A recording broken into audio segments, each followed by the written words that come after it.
Hey everybody, what's going on? Rob Cesternino back with an amazing race recap for episode 6 of season 35 of The Amazing Race. And look at me, I'm racing around North America here, coming to you from the site of where we're doing live shows this week in Brea, California. I have not been U-turned, but if I was, there's nobody else that I'd rather be U-turned with than my co-host here today. First, our chief Amazing Race correspondent, Jessica Liese. Jess, how are you? I'm doing great, Rob. I am looking forward to being the refreshing cold bottle of water on the, wheel bring us kicking back to overheated. life. Yes. Please. Magical elixir. Yes. Okay. And then back with us, a person who looks like Phil Kogan's passport. Here he is. It's Mike Bloom. Yeah, I'm just happy that no one came with the big red X's to put over my face like I'm part of America's Got Talent. Rob, look at you, invoking straight out of the Amazing Race Family Edition by traveling around the country. How do you think the Cesternino family of 4 would do on the Amazing Race Family Edition? It'd be rough. That would not be ideal. Do not think so. Yeah, I mean, we'd be good TV. We bring the drama, for sure. You know, could my wife end up on House of Villains after? Yes, I think so. Very little Amazing Race representation on House of Villains so far. Maybe season 2. Oh no, please! Get Jonathan Baker away from any reality TV show. I was going to say, yeah. When you are a villain on The Amazing Race, you go hard, but I don't think that necessarily translates to you should be called back to television. Mm-hmm. Yeah. Okay. Well, I mean, I was going to say, Johnny Fairplay, a House of Villain member himself, did have some, adjacent interactions with Jonathan Baker. He was one of the people that egged him on to get in a shoving fight with Joe Rogan. Mm-hmm. Yep. Look, there was a time and a place of 20 years ago in reality TV, and one day the Netflix documentary is going to be a banger. But that is not what we're here to talk about. Yes. Oh, I would love that so much. Please, let's manifest it. Let's go fund me this. Like, I'm going to put up the Kickstarter now. We need to get Mike on the job of putting together this documentary. Okay. All right. Well, let's talk about this U-turn episode of The Amazing Race. We were waiting for this all season long. Just did it live up to any of the hype? No. There's a few reasons. I mean, you're going to get me on my U-turn soapbox again. I have a lot of capital O opinions about how the U-turn needs to be handled. I think it was interesting in terms of how you usually approach how to do a U-turn. You can tell these people have studied up what is a capital time to U-turn someone and who should you U-turn and when, but that doesn't translate to this blind vote. Mm-hmm. For a variety of reasons. And I thought it was interesting, the reasoning that people went through as they were deciding who to U-turn. It was interesting to me that there were only 2 teams that got any votes at all. Yeah. Which this points to when you have this kind of thing and it's different from your usual U-turn. It's like you have to think about not just who would I personally want to U-turn, but who are other people likely to U-turn? And you can see this line of thinking present in everybody's decision because they assumed it was either going to be the team that is a front runner or the team that people do not like on a personal level. Mm-hmm. And it was also interesting. Both. Yeah, it was interesting to me to see like who went for which. Yeah. Right. But one of the choices was much more incorrect than the other, in my opinion. And that choice ended up winning out. It's true.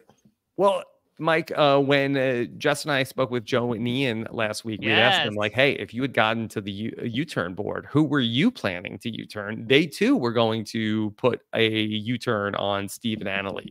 So here's the thing. I get it as just like a concept. We've seen this as well. Again, I go back to Seth and Olive from season 29 of like, if there is a front runner team and you have the ability to try to take them out, go ahead, take that shot. The issue, though, is like, maybe don't do that if it's happening at the beginning of a leg where they are already starting in first place. And I guess, Corey ends up using this kind of like weak sauce argument later on, like, well, we wanted to erase the 1.5-hour lead you had ahead of us. Dude, you're about to go fly to another country. That lead is going to be vaporized anyway. Like, the idea that you want to go headhunting makes sense. Again, The Amazing Race is not a social strategy game. So when you have the opportunity to take aim at a team that could be a big threat, usually in a show where people are racing independently, I understand the logic behind it. But you can't do this expecting to eliminate Steven Annalee. You know, I think the preferable move by far was Robin and Chelsea, because not only are they not getting along, not only do they have some race mettle, they won the leg 2 legs ago, but they are also in a position far enough in the back that you can actually get rid of them here. Counterpoint. When you are using a democratic U-turn like this, you can't expect to eliminate anybody. This is a shot across the bow. This is not something you can deploy tactically because you don't have enough information to begin with. So it's more of this is kind of a nothing burger of a Amazing Race twist. Well, it is basically trying to make people a little bit, they're trying to identify who the threats are and kind of start some beef, which we saw some beef happening. Yeah. Which was, it was entertaining enough. I don't know. This is not the show for it. But I don't think this U-turn, you yourself can't affect that change on your own. So there's no strategy to it. It's more about the behavior of how other people are going to be. But was there an opportunity for that to happen with these racers, Jess, in the way that Phil told them all, and many of them on the mat with each other, that this was going to be coming in this leg of the race? Could somebody have taken the bull by the horns a little bit and affected the outcome? I mean, Joe and Ian attempted to. Let's put this on our list of questions we want to ask the eliminated team tomorrow, because I would be curious to know how much they are sequestered after they get to the mat, because are they given that opportunity? We know they don't eat, sleep, and mingle anymore, but how much does the race police how much they talk to each other? I mean, the fact that Joe and Ian got to talk to the other teams at all is really interesting to me. And Liam and Jeremy, they were one of the 4 votes for Robin and Chelsea, so don't blame them. I mean, had one other team U-turned Robin and Chelsea, then maybe Liam and Jeremy would still be in the race. And that's the fun thing as well, right? Joe and Ian told Morgan and Lena and Liam and Jeremy, who were on the mat at the same time as them, go vote for Steven Annalee. Neither team did. So I don't know if it was just like their own saying, screw you, you can't tell us what to do, or them having a different logic behind it all. But to Jess's point, it was more of a narrative twist than an actual game twist, I think, in this particular instance. I mean, something else that is interesting is, do we think this is the only U-turn of the season? We sometimes see this pop back up around like final 5, and that's coming up obviously in like a month from now. Do you think they would use this as an opportunity for like Steven Annalee to be able to get that revenge, to have that storyline pay off? Or do we think, okay, it's about halfway through the race, we're one and done here? I think we'll get another one. I think we might see it at 6 or 5. I don't think it'll be a vote again. I think it'll be straight up U-turn. Might be a blind U-turn, might be a double blind U-turn. I don't know. I have a lot of issue with the fact, again, maybe I'm the last person on earth that still has a problem with this. U-turn goes after the detour.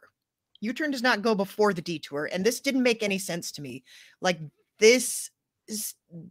you should not know that you have been U-turned until after you have completed one of the detour options, because it is not a U-turn at that point. You are not going in a U, you're going in a T. And T-turn. Yeah, not as good. Time. This gives, it gives Steven and Annalee a chance to kind of budget their energy and to think about, which one do I do first? We'll do the one that seems a little bit less physically taxing first, and, not burn ourselves out. Like, what if they had not known they were U-turned, or they had to suspect they might be U-turned, and then they had to decide accordingly, should we do the easier one and gamble that we might not be U-turned and jump ahead, or should we do the harder one first and assume like we will have enough in the tank in case we do get U-turned? There's a lot there that could have been interesting, and I see why they didn't do it in this instance, because it would have involved setting up another clue box. And I think they're just trying to minimize the number of locations they need for clue boxes. And they don't want you to go all the way across town and find out you get U-turn, you got to go all the way back. Yeah, Yeah. not to mention they were having enough problem with these rickshaw drivers. There's also Yeah. like a little bit of semantics anyway with this detour of like, well, technically you only finish the task if you give the receipts back, even though that means that Oh you get my the I have clue. God. questions about Yeah, that as well. I mean, okay. Could we talk a little bit about that? Because that to me, this was like some kind of like bureaucratic snafu that I didn't even understand what this was. Is this a actual part of every Amazing Race task, or is this something that was similar only to this specific No, task of dropping off the flowers? this is a thing that happens with every task. Okay, you open your clue, you get your detour thing, there are instructions. Then there's another sheet of paper they never show on screen with further instructions. Mm. And that is usually pretty clear about here are the steps you have to complete in order to have completed the task. And the last thing on that list is always receive your clue. And I think Steve and Annalie at that point thought, well, we have to do them both. We only need one clue. We don't need to go Right. get the clue from the guy. And we've seen a lot of instances in Amazing Race history where a team has not picked up their clue or they've skipped a clue and they have Yep. to go back, and you have to have Mhm. all the clues at the end. But this was a receipt, and this was like that. Part of the task was Yeah. to get a Give the receipt. receipt back to the then, guy. yeah, That so was part of the that's task. where the discrepancy came in. Is I think the misunderstanding was that they thought, okay, we have to give in the receipts to get a clue. We don't need a clue right now. We have to go over to the other detour. And so I think they misunderstood what finishing the task Mhm. meant versus actually getting the clue. And I think in this case, and this has been the case for basically all delivery tasks across the Amazing Race, is like, okay, here's your final step. Because then there's also drama with like, oh my God, we didn't get one of the receipts. We saw this with Joe and Ian on the floating market as well, that you can fudge your way Right. past it, but usually that results in a penalty. That I think they had read the instructions to mean, okay, since we don't need a clue right now because we already have to do another side of the detour, we don't need to do that. Only for this poor guy to just walk over to them and like, excuse me, sorry, you actually didn't complete the other side of the detour. And it turns out that that side wasn't finished until the receipts were delivered, clue or not. Yeah. P.S. Put the U-turn board after the detour, and you eliminate all of this because they would have already Yep. gotten their clue. Wow. That's Okay. very, very fair. Yeah. Okay. I also, speaking of the U-turn board, I was very impressed with the engineering and carpentry that went into this Yeah. U-turn board. Like, I thought this was a very cool mechanism. I mean, a little bit like Mike, that you might have this for Asher, but I like that you put your tiles in and then you open it and it's already like they're in there. You can just count them. It's all about Connect 5, right? And that's Mhm. interesting as well. I will give production kudos for making this vote happen at the final 9. Now, there is a chance it could be 3-3-3, but I feel like things, as we saw in the vote, wouldn't be that terribly scattered, that there was bound to pretty much not be a tie, except for that one instance. And so it became super close from that. And I do think a lot of the fun of this episode came from, despite the fact that teams didn't really interact with each other for the first half of the episode, the second half of the episode was a lot of fun, with Annalie just sitting there and everyone coming to her being like, oh, yeah, sorry, I did it for this reason. And then you see, the discrepancies between Joel and Garrett, who are just like straight up cards up, like, yeah, we did this, and now we're going to have to deal with it, to Andrea and Milena just denying. I think that was a very fun conceit to it. And I joined this episode overall. Like, this was something we've been talking about in terms of race structure. We got like a couple of tasks that were not detours or roadblocks. That's what we want in structure. Mm-hmm. Jess, I was watching along and was wondering, what is the right call if you are a person who did in this situation on this U-turn vote for somebody? Do you admit it that you did that, or do you just deny that everybody couldn't have been me? I didn't do it. You have to tread kind of carefully here because you don't want people to like brand you as a liar, but you also don't need that kind of aggro in your life either. I think your best move is to just be like, just kind of play dumb. Like say, I don't know, it wasn't me, and then change the subject, which is kind of the How's the Andrea weather and today? Milena Pretty tactic. hot. Yeah, the Andrea and Milena tactic where they're like, you'll find out on TV. Mhm. And I don't know. I think people wanted to be forthright and honest about it and like try to make an excuse for themselves. But it's also like, it's a vote. It's different from you have to take credit for the U-turn all on your own. It's like we were just voting for someone. You know, it's not necessarily my vote that was the 5th vote. Mm-hmm. Yeah, I mean, I think you could respond in a nicer way, but basically with the attitude of like, what does it matter? You know, Yeah. like, are you gonna look at us any differently if Be we very voted for you? nihilistic. Yeah. And if so, there's a chance you might not have an opportunity to really do anything Yeah, about you it. can't you can't U-turn 5 teams. Yeah, and maybe, you know, you don't help us on a future task because of it, and that's fine. But Yeah, you otherwise, probably weren't like, gonna anyway. yeah, exactly. So it is sort of, yeah, to your point, Jess, like, you're not the only one in the doghouse here. It's not one team U-turning another team. This is 5 teams doing so. So yeah, I mean, I personally think you should be cards up about it, just because I see very little consequence behind doing Or it. like depending on how much collusion, I think maybe the play here is to say, we voted for you because we thought everybody else was voting for Chelsea and Robin, and we didn't want to have to take credit for voting for the person to be U-turned. Do you think that it should have been a double U-turn? Because this was what happened in season 31, right? Is that it was actually the top 2 teams that received votes were U-turned. I mean, again, it ended up working out well for Steve and Annalie, and probably would have screwed Robin and Chelsea. But do you think you would give that team like a more of a fair shake by having someone join them? You know, I like the double U-turn a little bit better than the single U-turn, at least when there's this many teams left. But it's also the case where I don't know how much it adds at this point. I think we're trying to start beef. And, you know, if we do both of the teams, it's like everybody wins a prize, except for the 2 teams that get U-turned.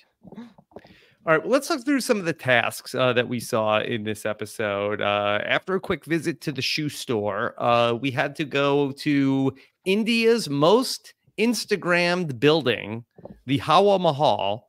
What is the US's most Instagrammed building? I think it's the Apple Store on 5th Avenue. That's what I've heard. It's like one of the most photographed structures in New York City. Wow. Yeah, so that's our own personal Hawa Mahal. Or like the White House, maybe. I'm not sure. Hmm. A lot of Instagram on January 6th. Yeah. Yikes. I thought it was Buc-ee's. I have a lot of questions about this like shoe store stop, because we see several teams like get a little bit lost. They're looking for Nagra shoe store number 32, which I guess there's like 31 other ones. I think it's actually the street number, but there seems to be a little bit of a famous original Rays situation here, where there's several Nagra shoe stores and they get dropped off at the wrong one. But it feels like the clue said, go to the shoe store across from the Hawa Mahal. If I see that, I'm like, I know Mahal is Palace. This is probably a landmark. Why don't I just ask the driver to take me to the giant ass palace? That's probably the one thing they know how to get to, if they know how to get to one thing. I'm obsessed with this. It's like, yes, please go to the Burger King across from the Grand Canyon. Like, why are we going to this mundane place that's corollary to the actual place that we're using? Also, Mike, did Annalie at one point, as she was exiting the shoe store, running to the Hawa Mahal, say, "This is ass"? I mean, my ass. She got a little of that Penner quality to her. Yeah. I mean, she was. Well, I thought she was saying it like in a Big Brother Turner sort of way. This is ass. Yeah, instead of like mega bussing or mega rickshawing in this. Like, I did like her also complaining that there are too many shoes. There's like, there are shoe stores all around here. I mean, people do walk a lot, I suppose. In India, it's all about pedestrians and traffic. So I guess shoes are a hot commodity there. Yeah. Okay. So once the teams were at the Hawa Mahal, they needed to use a telescoping binocular. Isn't it just called a telescope? I've heard the words telescoping binocular more times in the last 2 hours than I have in my entire life up to this point. My favorite thing in the episode were the teams that like held the telescoping binocular backwards, that were in the room. Why is everything so tiny? And yeah, some people had problems with focusing it, but ultimately they were able to get it. They had to get the address to head on over to go visit our friends over at Pink City Rickshaw.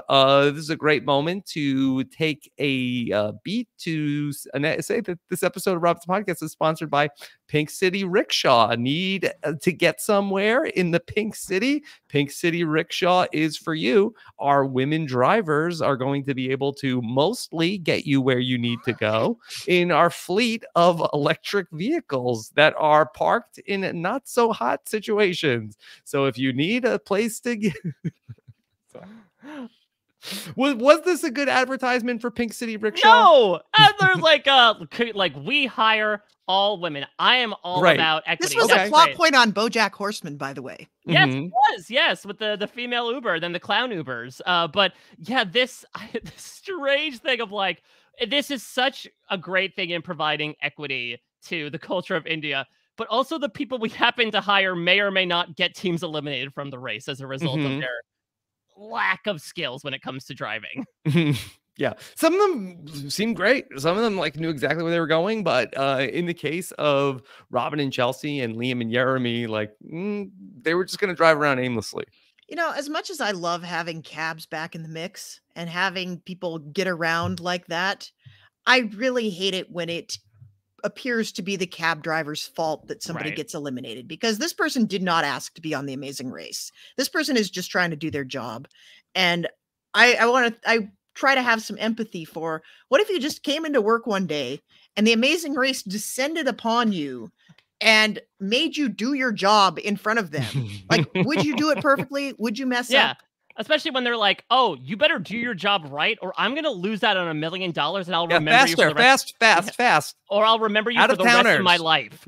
Yeah, and I will never come back to your city. I work in a very comparatively low stakes profession, but if I had someone like over my shoulder, like, build this web page really fast, and we're gonna film you. Yeah, we're gonna film you. Everybody's gonna, 5 million people are gonna watch you do it, and if you do it badly, it's going to be your fault. Somebody else doesn't get to be on TV anymore. And also, that they're going to be giving you instructions not in your native language. Yes. Yeah, and so that's the thing is, like, if we're talking about what happened to Liam and Jeremy and Robin and Chelsea, at least from the edited perspective, it seemed like it really did come down to the rickshaws. It seems like both tests they were able to, like, do. I know that Liam and Jeremy really struggled trying to find those places for the flowers, but I can't tell if that was on them or if that was on the driver. But yeah, it did seem like, to Jess's point, we talk about old school throwbacks on this season.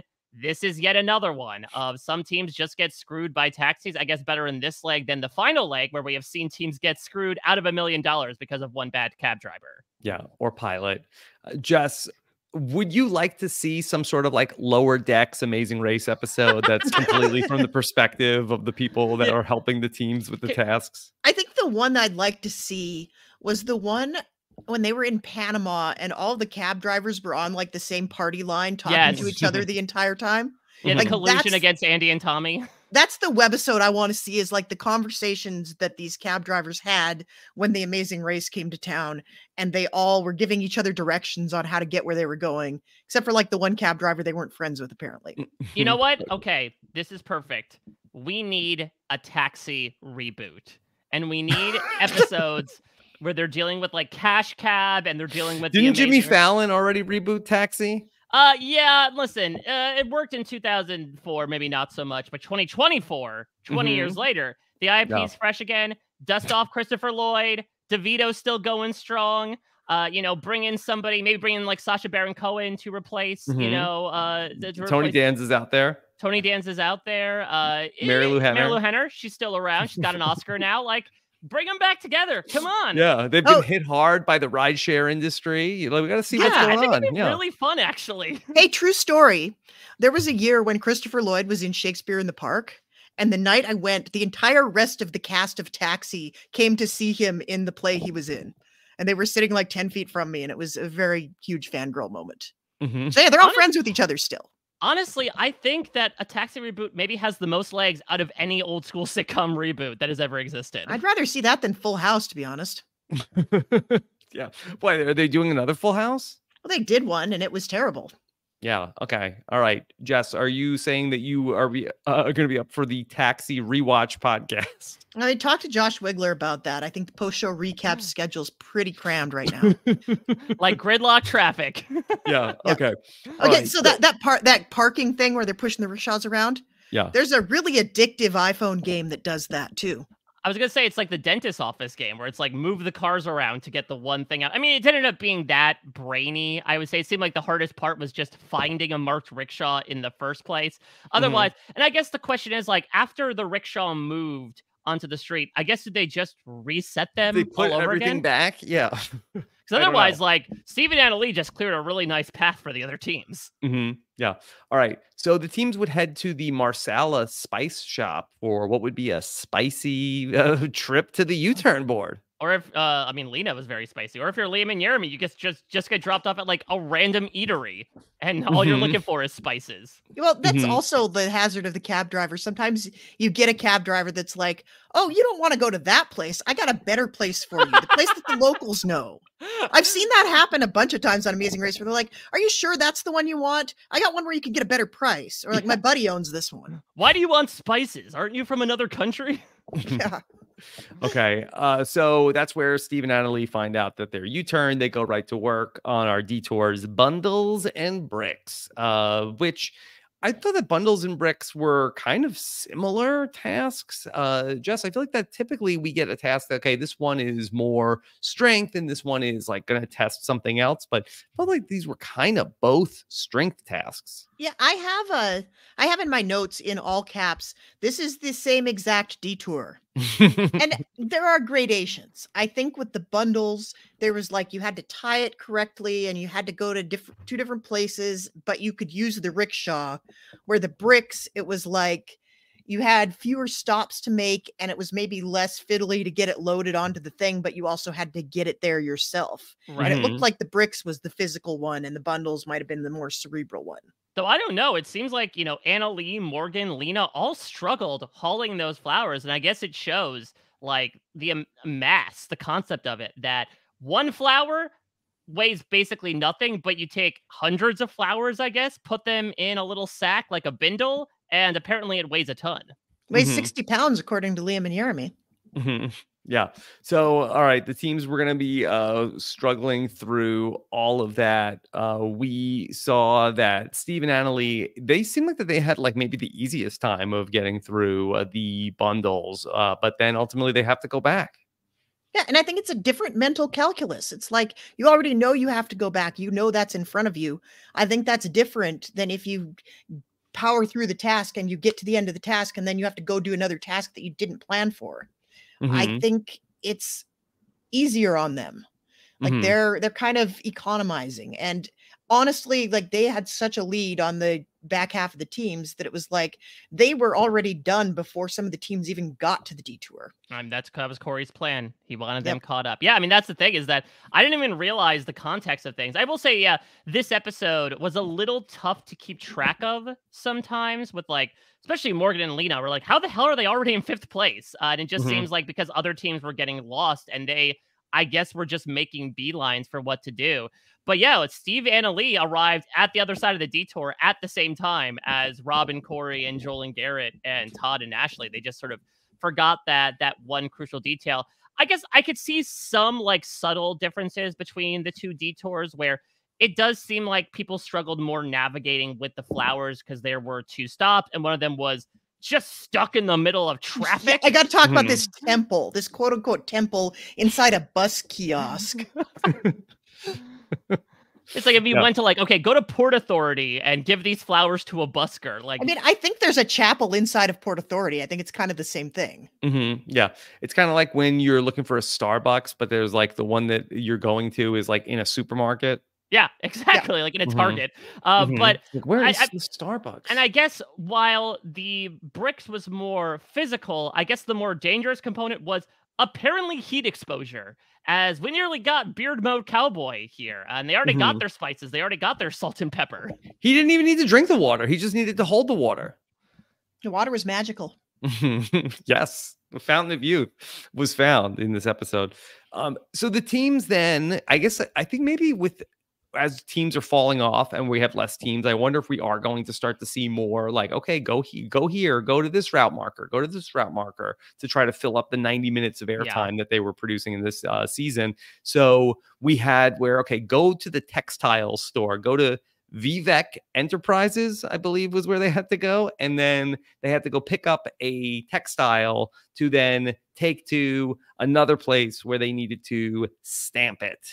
Yeah, and I really did like that it wasn't just the umpteenth, hey, deliver this thing, that they were actually picking up the fabric that would be used in the roadblock. I think that was a really nice pairing. And of course, I did think, okay, in their frenzied state, will one team forget their bolt of fabric? But no, everyone had their heads on straight. They drank enough water. Yeah. Okay. The stamping challenge. First off, like I thought we're on CBS. What the hell are we doing with making all these peacocks? Well, they're stamping a giant X on the peacocks. Yes, is that what it is? Yeah, like, sign up for Paramount Plus and put the X on Peacock. That should be the new logo for CBS. Like it should just be an X peacock with an X on it. Or could this be a foreshadowing? Is there a possible future corporate merger on the horizon that was spelled out the entire time? Paramount Plus cock? I'm signing up for that. I know you are, Mike. I know you are. That's where my documentary is being hosted, only on Paramount Plus cock. Now it's not Paramount Plus with cock. That's the way that they have. No, the cock has plenty of width. Don't worry. Yeah. Okay. All right. There you go. All right. That was my fault. It was a fun ride. It's been an honor podcasting with you both. If this is the last episode. Good night, folks. We're getting you turned after that. What's the reason? Well, you did make that peacock joke. Yeah, it's good. We're getting canceled and sued. Yeah, FCC doesn't give a crap about podcasts. I just want to go on record as saying I don't know what they did with this fabric after they were done with it, but if they want to make shirts out of it and sell them on the Paramount Plus cock store, I will buy like a shirt full of X'd out peacocks. I think that's pretty fly. Yeah. Okay. So it was a fun task. I like the guy coming in with the stamper. Yeah. I loved him being extra judgy with Todd, where he like stamps out a few, and then he goes back to Todd's like, okay, this is it. And he just goes to stamp the rest of them. More ink. Yeah. Okay. So that ends up being fun. And then we could talk through how all of the teams did. But anything else about the tasks for this episode? Rob, I think your wife as an avid cricketer would probably have done very well on this stamping task, because many layers. Yes, many layers. I think there's a lot of that, especially when you're working with the vinyl on the cricket and you're trying to do two different colors. You have to line it up exactly right. Oh, okay. I'm stupid. I thought I was like, when has Nicole been playing cricket? Is that a thing down in Raleigh? No, cricket is a machine that cuts shapes. She needs a gin and tonic. And a lot of times you cut out these shapes with sticky vinyl and you put them on water bottles and stuff. And or you make shirts. I'm honestly surprised that Steve was the only one that struggled with the order of the colors. Again, I give a lot of kudos to these teams, especially given just like the conditions they were working under for them to like get through the entire thing, where it seemed like Steve was the only one that had an issue with, okay, what's the order of the color set? For everyone else, it was just like doing it a bit more sloppily. Yeah. I mean, Lena's peacock murder scene could be another that was very funny for CBS. Yeah. And also that I think a little confusing that there was blue and light blue. Right, exactly. And so unfortunately for the Tommy Sheehans of the world, if you're slightly colorblind, you're going to have a bad time. I do wonder, maybe NBC should have co-opted Lena's bloody peacock for like the Halloween version of Peacock. Yeah. I mean, it was Halloween week. They are literally calling that Peacocktober. I'm not kidding. Let's talk about how all the teams did on this episode of the race. And we had a new first place team to arrive. Let's talk about Greg and John here in this episode. Here we go. And this is what they were sort of at the back of the pack for a while, but now they're peacocking. Yeah, I think it's very comparable to in these other types of social strategy games we see, where like the person out in front is quote unquote taken out, and then like another person comes into power. That's what we saw with Greg and John. They were nervous early on because they're like, they might just take aim at the top two teams, seeing us as the biggest threats. But Greg and John, as well as Rob and Corey, were able to get by there being bigger targets, that despite the fact they have been one of the most consistent competitors in the race, they were not necessarily seen. I mean, it was interesting to like get into people's thoughts during that brief voting the deliberation period where like Robin and Chelsea are saying, oh, we were thinking of going for Greg and John, but they're just so friendly. We don't want to piss off their mother. So it seems like Greg and John are like really endearing themselves to people as well as to us. And yeah, they keep on succeeding. They had dips in Vietnam, but since then, I feel like they really have recovered in India to the point that they've gotten their first place. Yeah, I feel like this was a pretty quiet first place finish for Greg and John. I feel like they end up taking the bricks task, but I don't remember them having any particularly big moments in the episode. Yeah, they're not getting the quote unquote winner's edit here. Yeah. They did get, like, this was not a surprise that they came in first on this leg because they set it up top like, oh, we have a shot at first, and then they didn't make any mistakes. So that was not a surprise, but I haven't seen them getting into a lot of their thoughts on like, what does it mean to win? Right. How would they feel about it if they won? You know, how do they think this bodes for their chances of winning the whole thing? We've gotten other teams talking about that a lot more.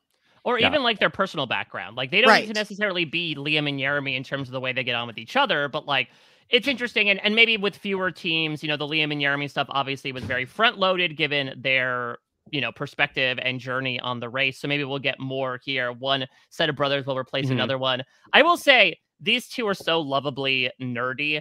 I'm pretty sure Greg, I think, said, oh my glob, when they approached the roadblock, which is, I believe, if that's correct, a reference to Lumpy Space Princess on Adventure Time, which just makes me so happy. Is that the first Adventure Time reference on The Amazing Race? I mean, that's a very niche thing, but yes, I think by default, considering that I can't imagine anybody else reference Adventure Time characters. I mean, I was going to say, no, it's Nickelodeon that's under CBS Viacom. Cartoon Network's under Max. So it would not be, it's crossing the streams a bit. Yeah, yes. I mean, Adventure Time's huge in our household, so, you know. Yeah. Now, Jess, in the case for Greg and John, their U-turn of Steve and Annalee probably does result in them getting first place on this trip. Do you like that a little bit more for them, putting a U-turn on Steve and Annalee? I mean, honestly, if this was a regular U-turn and they were making that choice based on the fact that they were neck and neck with Steve and Annalee, I like that a lot. Like, if you're not actively trying to get somebody out, but you see that you have a real shot at first place, I think that's absolutely the move. But I think, again, you can't discount the fact that no one person acts alone in manifesting this U-turn for Steve and Annalee. I think for them, it's the right choice. It results in, you know, we don't want to be too results oriented here, but it did end up with them taking the win, and they had to know that that was probably their best shot at winning. Okay, let's talk about team. Oh, actually, Greg and John also win a trip to Phil's native land, New Zealand. Do you think that means like they're going to go stay with his parents? It doesn't not mean that. I mean, I don't know how many Expedia points it costs. I think they were getting like key cash, I think, was something, which is that anything like Cole's cash, Mike? Yeah, it's just Kiwi cash, I believe. They dropped the we. I don't know. Maybe Greg and John could. I feel like Phil's dad would have loved the bundles task, right? Considering how much of a plant enthusiast he is. Yeah, I felt like the entire detour had a very tough as nails vibe to it. I mean, they picked up gravel and bricks. Yeah, I was hoping they'd have to decide which one they wanted to pick up first. What about if only the spec mix could have been brought in. All right, does anybody know what this is? Yes, Phil, it's a telescoping monocular. Yes, very good. Good job, Sailor Rob. Yeah. Okay.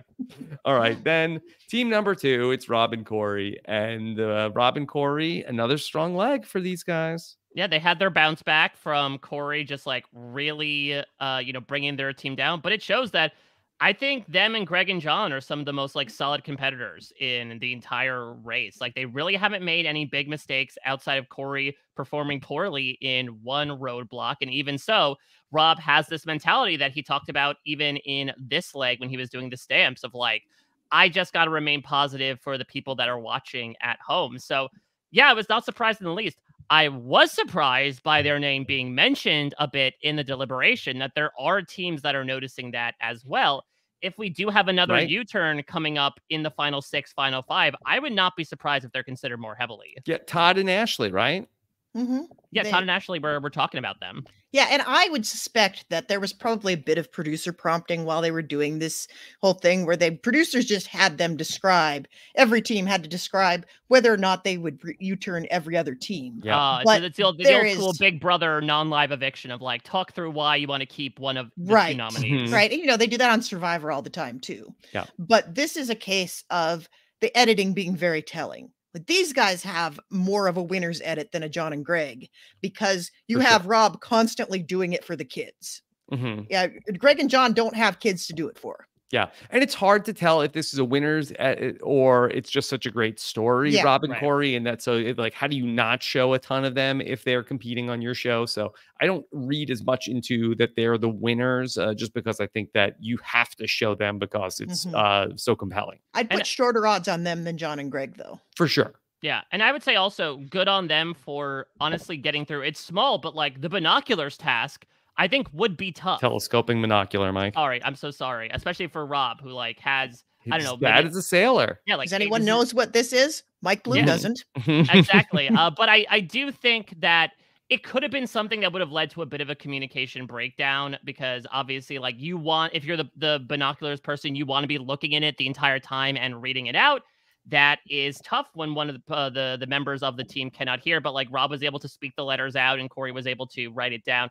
It also seemed like, I don't know, like when Blue was reading that message that was scattered about Zombie Week, like I didn't understand what it was initially. I thought they were just reading random text. Yeah, boots down. Okay. All right. Then yeah, just Corey was one of the teams to tell Anna Lee, like, yeah, we U-turned you. Yeah, I think he was trying to lighten the mood there. I think he was hoping that he could just toss it out there and then they could move on. But it seemed like there were too many other teams there that we were going to keep talking about it. I think if it had just been him, he probably could have played that a little bit better. Okay. Let's talk about our third place team. They are back in good health. It's Joel and Garrett. They love India. They get so many compliments on their facial hair from all the people. Hey, nice mustache. And he's like, please, my partner's dying. Give us water. Can I just say, I kind of low-key want these guys to win. They're my favorite team. Yeah, the colorful quasi-redneck team that with the eccentric facial hair has never won Amazing Race, and I think their time is coming. Yeah. I really adore them. They just have like such fun spirits where like they do get into some dramatic stuff, but like they are so funny, even when they're like losing to Rob and Corey, and they're basically saying like, yeah, we're too fat. Like, we gotta weigh this rickshaw more than Rob and Corey do. And so that's why we came in third place. Yeah, they're kind of up for anything. And I like that about them. Yeah. I also like that there's probably a lot of confusion going on, that it seems like there's almost a third member of the team where I believe Joel refers to Garrett as Smythe, which I think is Garrett's last name. It is. But you would have no idea if that was the case. It's a real Jackson Mickey situation. A real Mickey situation. Wow, we are getting deep into the weeds. Like I cannot imagine what somebody who is just tuning into us for the first time this season, like half the time we are speaking. If you're just tuning in, this is the Amazing Race 35 episode 6 recap. Stu makes the pizza that we eat. Stu makes the spec mix. The giant fetid pizza pile. All right. Joel and Garrett, now they chose the bricks task and they were really struggling. They were crashing into a lot of people. Yeah, well, Joel realized very quickly that the bike doesn't have brakes. And that was I think the issue is that a lot of teams I think figured like, okay, we can just ride the bike. It's a lot tougher to do when you're in like so much chaotic bumper to bumper traffic with a brakeless bike that you saw the teams pretty much get relegated to pushing the bike. Unless there was like open street in front of them. But I can understand that like they have been waiting for a task that requires riding a bike. I'm sure when they were in Vietnam, they're like, please give us the flow task. We need to ride the basket bikes. And they never got to do that. Yeah. Is this the flow task, or have we rechristened it the Floyd task? Well, Floyd went the way of Joel in this episode. He didn't have the refreshing bottle of water to save him, though. They're struggling. They're thirsty. They're tired. They're going to puke. They need water. And they get this cold bottle of water, and it was restorative. It was great. But I mean, it's interesting. This is something that we don't often talk about on The Amazing Race, but we talk about like the money that is given to them. It most always gets spent on transportation, but also you have to use it to like buy your own food. And we see this on occasion. Like I remember one secret scene in The Amazing Race 31 where like the Afghanimals bought everyone Wendy's or something in the airport to try to make good with them. But yeah, they had to actually stop down in the detour to like go to a stand on the side of the road and buy bottles of water. Yeah. Do the teams get fed a meal like at the pit stop? They do. Pit stop. Yeah. But otherwise, you have to like subsist on granola bars or just pure adrenaline for the entire leg. And we've had teams that like pack their own food. You're allowed to bring food from home. Bring food from home, like power bars and stuff. Yeah, like Cliff Bars. There's you can't like like when I was at the Residence Inn in Brea, like be putting like apples and yogurt cups in my pockets. You can, and they absolutely do. I would U-turn a team if they like brought egg salad on a plane.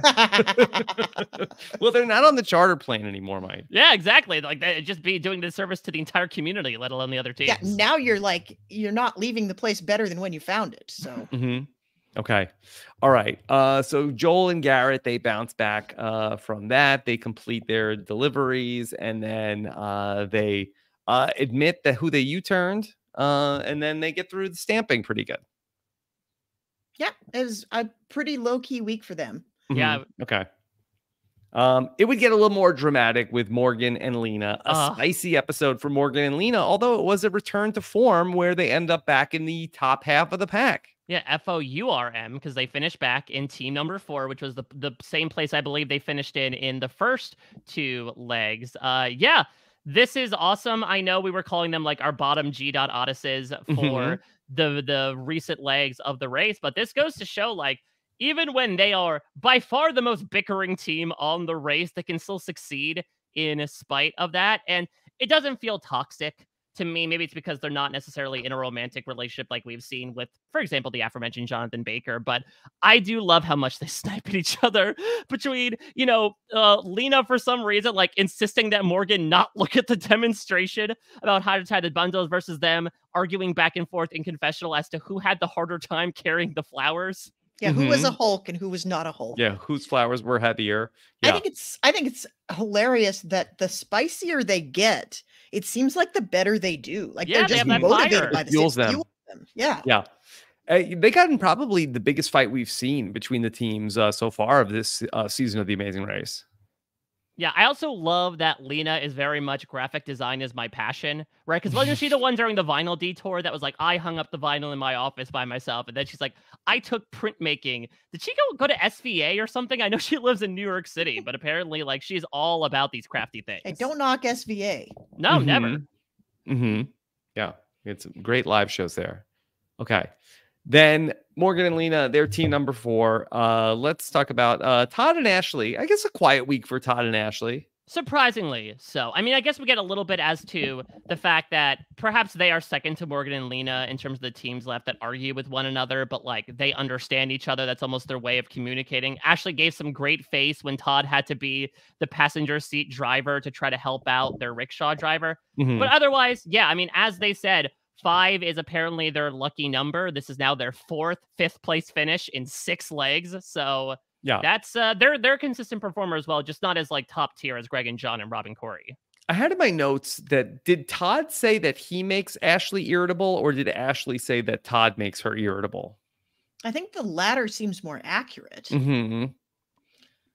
But it does seem like Todd he's like a golden retriever. Like he's constantly in a great mood and he's so positive. And this is what I do want to let into my house, unlike Caleb. Right. Okay. So yeah, they ended up, ultimately Todd struggled at first, but finally got it. And our team number 5. Let's talk about Andrea and Milena. And they had another fun episode. Love them. Yeah. I mean, are we officially going to call them team out of towners? Because I love that that's now their phrase. Yeah. Why? They just feel like the people move out of the way if you just say out of towners. Seems really Out-of-towners. effective.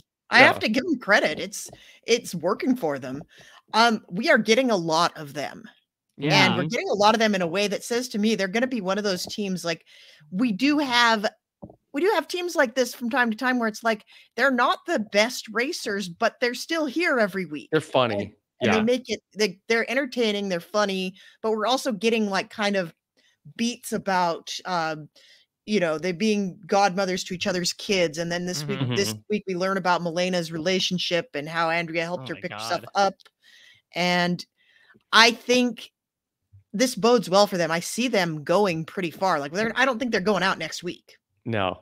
I do like Milena getting her hair braided like Andrea, so now they both rock the same hairstyle as well. It took me by surprise a little bit, but especially letting your hair down in this like super hot environment could not be me. Yeah.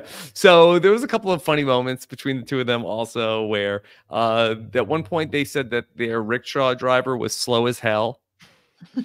I liked how they talked about they were well rested because Andrea didn't snore. Yeah. Andrea's not a Jax Taylor. When they were at the bundles challenge and Liam and Jeremy were there and they were like, hey, how do you tie the things? Can you tell? And they're just like, crisscross. Then they just ran out of there. I think my favorite, though, was the blink and you miss it freeze frame moment of them passing by Steve and Annalie, where they're just like in the corner of the frame. Not slow as hell anymore. Yeah, and then the camera lights up on their spot in the corner. Like they're hidden immunity idol. Yeah, that was cool. So good for them. Andrea and Milena, they're team number 6 for this week. Then we get to Steve and Annalie. They're in 7th this week. They're not going to stay in 7th. No. And I mean, listen, was it great that they misunderstood the instructions and started to do the other half of the detour before finishing the other half? No, but again, one advantage of them being, so far ahead of the other teams to start. I think they were like an hour ahead of Greg and John, if my times were right, to start the leg. That like they had plenty of room to be able to navigate. It was clear that Robin and Chelsea didn't see anyone all day. And so like they were very clearly ahead of them. They only fell into 7th place because Steve was just really not getting the stamps probably the most out of any person that was there besides maybe Robin. And then they got past the last second in the rickshaw. So I do think this is a bit of a blip. Now we'll see next week. Seems like we're getting into a bit of feistiness between the two of them. I'm glad they were able to jump away from like the, oh my God, we didn't get the receipts. That's it. We're done. And they realized like, oh, wait a minute. There are like 3 to 4 teams still behind us. We're definitely fine. Yeah. They didn't even bother doing a cut to commercial on that one because we all knew how absurd it was. Yeah, they're doing great. I really feel like that they have a ton of upside to win the season. I really enjoy Annalie. Steve is doing fine. He got through the stamps. Yeah. He had to do a roadblock in this episode. They got through it. So I feel like they're in really good shape, and I would be very shocked if they're not like top 3 again next week. And good on Annalie. If you notice, she was the one that was pedaling the bike, and there was at one point where Steve was in the bed of the truck that they were doing. So, like, she's got powerful legs, man. I mean, is Annalie one of the best all-around racers we've ever had? That's what put her on the Challenge CBS. Well, that's what I was actually got a text from Maggie Morgan about that. That like she really thinks that Annalie would be fantastic on the Challenge USA. Which I don't disagree. I don't think so either. And Joe and Ian really talked up Annalie in my interview with them last week. Like he felt she was really underestimated. She sort of has that like Commando Barbie type of thing where it's like you look at her and you think like pageant princess, but she's like capable of doing so much stuff in terms of skill. Okay. All right. There's Steve and Annalie. All right. Robin and Chelsea. It was a close call for Robin and Chelsea this week. They might be my second favorite team. They are so freaking funny. Chelsea talking about like, I feel like when I'm down, she's able to pick me up. And when she's down, I'm able to shut up enough for her to sort through things. Like Chelsea is one of the most distinct personalities we have on this race because she is as dry as Joel's mouth when he was doing that detour. And adore them so much. When they asked the guy at the binoculars task, like, can you help us? Can you God come with us to the task? And he's like, no. They're like, oh, boo. Yeah. They had a line in this episode too about how that their spouses pick them because they can carry a barbecue up the stairs. Do I have that right? I mean, isn't that how everybody picks their spouse? Must have missed that episode of Bridgerton. Why does the barbecue need to be up so many stairs? I live in an elevator building for this exact reason. Oh, so it's in an apartment, like but on also, the balcony. Yeah, why are you putting, like, I must grill on my 6th floor walk up, please? Yeah, maybe they have like a deck that's like needs to go up the stairs. Maybe they're going to a tailgate. Yeah, they didn't say what kind of grill. If it's a hibachi, I can carry that up the stairs. Yeah, I can tell you, my wife has never carried a barbecue up a flight of stairs. Yeah, that's the twist. It's a George Foreman grill, so it's actually not that impressive. Yeah, it's even got handles. Do we think they bounce back, or do they settle back into? Because that, with all due respect to Robin and Chelsea, who have been very fun, that they do have a first place finish, but it was kind of like on a little bit of a fluky. All the teams were doing the needle in a haystack challenge. They found it first. So you could read that as they got lucky on the leg that they did compete in get in first place. I think you could also say they haven't had great luck otherwise. Yeah, like, I mean, the reason why, correct me if I'm wrong, so they fell so far into the back of the pack again last time because I know there was some struggles with the roadblock, with the pot balancing, and then they had troubles with the detour as well. They were one of the big picture teams, and that just was like a time sink for basically every team that was there. And then this leg, again, I will say it didn't seem like they really did anything wrong. Personally, Robin maybe did struggle initially. She got like no peacocks right on the very first go. Also, it was cool, though, to see like her connect with her spirit animal in a way. Worked out better for her than Rupert with the elephants. Yeah. Their finishes in this season are 11, 11, 5, 1, 7, 8. So I feel like the 1 is like a little bit of the outlier, but I do hope that they can turn things around and get back closer to the top of the pack. I mean, I love it when a back of the pack team gets one random first place finish because that's so much better than like one team bogarting all of the first places. Yeah, that's arguably what the Amazing Race should be, and perhaps all competitive reality TV, considering a lot of modern day Big Brother discourse, is like arguably if the show is well structured and well cast, any team cast should be able to win a leg at any point in time. Yes. All right. Then finally, Liam and Jeremy, they got the bad rickshaw. Yep. I mean, ultimately, it didn't seem like that they like fumbled any of the tasks in this episode. No, this actually, I know there was a lot more variance in leg 6 than it was in leg 2, but it kind of did remind me of leg 2 in that like we're staying in the same city. As Greg and John point out, we are changing landscapes slightly, but outside of the U-turn, there really wasn't a lot of stuff for like Liam and Jeremy to leapfrog a bunch of teams and jump to the front of the pack. So like, if you looked at the structure ahead of time, I probably would have pointed at Robin and Chelsea or Liam and Jeremy as one of the teams that would be eliminated just because A, there wasn't really a chance for them to catch up to the main pack, and B, yes, they happened to have some difficulty with their drivers that had them just fall into dead last once again. Yeah, even like the working on the stamp at the end, we didn't really even see like how that was going for them, whether they did it quickly or whether it was a struggle for them because they basically we had known that they were eliminated by that point in time. We did hear a little bit about their relationship also in this episode. Yeah, I was actually surprised that like the tone it was coming across with, I was waiting for the elimination music to come in, which didn't for a while. And so I thought, are we going to do another Keep On Racing? That would be weird because A, we know we're going to another country, but the way it was shot and edited, it felt very different to me than the other eliminations we've had. It was interesting to me because when we got that character beat from them earlier, it felt like they were wrapping things up for them. Like it felt like they're like, we got what we came for. We have resolved everything that we came on the race to resolve. It felt like their swan song before we even got to the point where they were checking in last. And it was also one of those afterthought things where all the excitement happened in the first 8 teams, like who was going to finish where. And then it was almost like, oh yeah, P.S. Liam and Jeremy were way back there and here's what happened to them. Okay. All right. Anything else to say about episode 6 of The Amazing Race? I mean, it was solid, I guess. One episode. Yeah. I didn't need 90 minutes of this one.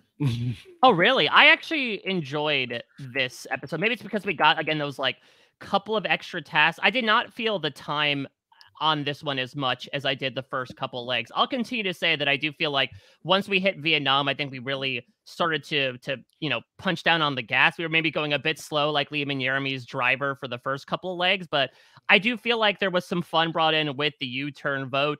Could it have been done better? Absolutely. But if it only serves just to create like intra-team drama moving forward, then I think this was a rather innocuous way to do it. And I'm very excited for next week because for the first time this season, we are going to Europe. And for the first time this season, we are doing self-driving. Yeah. Yeah. I don't know if this is like a hot take or anything, but I feel like that 90-minute Amazing Race episodes, especially when we're going to spend 2 episodes in the same place. Like, I feel like I'm really enjoying the 90-minute Survivor episodes, but I feel like that the Amazing Race 90-minute episodes, I don't necessarily feel like, oh my God, we know these teams like so much better. The 90 minutes is making like a really big difference. Like, I think it's been nice at times to have, but overall, I really haven't noticed a big change between 90-minute and 60-minute episodes of The Amazing Race. It tends not to feel like we're getting too much of it. Like maybe this week I could have used a little less, but it also, I don't think we're suffering, but I also don't think we're deepening our understanding of the goings on. Yeah, I'm not complaining about the 90 minutes. I'm just saying that I feel like where 90 minutes has truly been like a game changer, I feel like in terms of the coverage of and my enjoyment of Survivor 45, I don't think that, the extra 30 minutes of these episodes is really changing things for me in Amazing Race 35. Well, that's the structure of the game, though. Like the Amazing Race, the only way you can really, I think, additionally enrich the show in general is like add more tasks or maybe add some more personal moments with teams. Survivor, we have been complaining about like how much gets unseen on Survivor. You can't really say that about the Amazing Race because the Amazing Race, by and large, are the tasks that we see on the screen. Okay, so I wish we got more times of them on the bus. Yeah, exactly. I want to see how much. I want the real-time footage of Andrea not snoring through the night, so she and Milena got so much rest. Yeah. Okay, so here we are. Is this the halfway point for Amazing Race 35 also? I think so. I think we're going 12 legs. I think that we're on pace to do that if there's not another Keep On Racing leg this season. Okay. All right. Well, fun stuff. Be on the lookout for an exit interview with Liam and Jeremy. Mike, I know you will have one as well over on parade.com. Of course, Jess, I know you have a lot of different podcasts going on. What else is coming up for you? Well, we've kind of halfway rage quit Fear the Walking Dead over on Poster Recaps. See, you're making me want to watch it more, Jess. Oh, Rob, like the point at which you gave up on the Walking Dead original, like we're all kind of at that point, and we said we can't put ourselves through this every week, so we're gonna watch 2 episodes at once and do every other week. And I think that's been better for everybody's mental health so far. So every other week, you can join us for the final season of Fear the Walking Dead. I guess I'm sick because when you say how bad it is, it makes me want to watch it more. If you were telling me like, oh my God, it's the best show on television, I'd be like, maybe I'll get around to it. Yeah, you don't seem hyped for Daryl Dixon, which was great. But so and I think we just know the way to get to Rob, right? Is you just sell him the complete opposite quality of what it actually is. Yeah, this is reverse psychology. You're gonna hate it so much. Yeah, this smells terrible. Smell this. Yeah. I'm like the kid that's like, give me some of this Warheads candy. Let me see if I can handle it. I mean, I'm a hot sauce person myself, so maybe that's my problem. Maybe that's why I'm still watching Fear the Walking Dead. Okay. And anything else? That's it for me right now. Okay. All right. Well, Jess, great job here today. Mike, what about for you? So, of course, you can follow me at a Mike Bloom type. As Rob mentioned, I will be talking tomorrow with Liam and Jeremy. Excited to hear from them. Again, I'll talk about this as we did many times over the past couple weeks. Like, it's been really surprising to see, honestly, this type of team not do well on The Amazing Race. They had that brief 1 leg where they came in 6th, but that was the highest they placed. Outside of that, it was 8th, dead last, 6th, 8th and then 9th here. So it's a bit surprising. Again, I'll say what we keep saying. If we had done some sort of preseason draft, I think Liam and Jeremy would have gone very high. They sort of had that Marcus and Michael quality to them of like, they were part of the military, they've traveled the world. And I wouldn't say like their lack of connection from previous years contributed poorly to, you know, their progress on the race. I just think it was them not necessarily doing well, and I don't begrudge them for it. So that's cool, though. Again, at a time where there's a lot of conversation in CBS reality about like, are certain games too favored for young buff dudes? To see a couple of them not do so well and buck that trend is interesting to see. But regardless, happy to talk with them. We'll be, of course, talking with the most recently booted contestant from Survivor, as well as this week's evictee on Thursday's episode of Big Brother that, Rob, you will get to see live in Brea. I'll be talking with them on Friday. And then, of course, doing the B&B. This week, we are going to be having Peridium on the podcast, a closet Amazing Race fan, Peridium. So maybe I'll ask him for his thoughts on this season. And then we had Jordan Kalish on last week. Actually, speaking of Warheads, we assigned candies to the remaining. It was very fun on the B&B last season. So looking forward to having him back. And Jordan was great too. Yeah. So if you want to check all that out, again, at a Mike Bloom type on that, as well as Cameo. Okay. All right. Thank you so much for joining us here to talk Amazing Race here today. Check out everything else we're doing and subscribe to our podcast at robhasawebsite.com/subscribe. Take care, everybody. Have a good one. Bye.